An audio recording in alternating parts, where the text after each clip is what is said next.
വയനാട്ടിൽ തുടർച്ചയായ രണ്ടാം ദിവസവും കാട്ടാന ആക്രമണത്തിൽ ആദിവാസി യുവാവ് കൊല്ലപ്പെട്ടു. മേപ്പാടി അട്ടമല ഏറാട്ടുകുണ്ട് കോളനിയിലെ ബാലനാണ് മരിച്ചത്.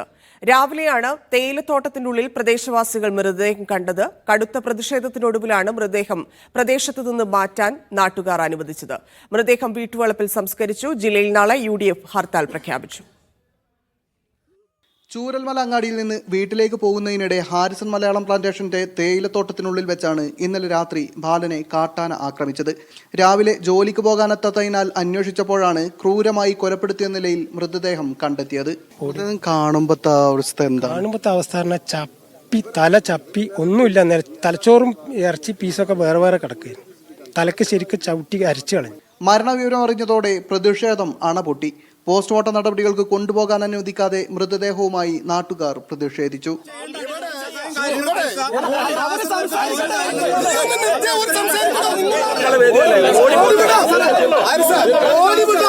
വൈത്തിരി തഹസിൽദാരുമായി പ്രദേശവാസികളും ജനപ്രതിനിധികളും നടത്തിയ ചർച്ചക്കൊടുവിലാണ് മൃതദേഹം വിട്ടുകൊടുക്കാൻ ധാരണയായത്.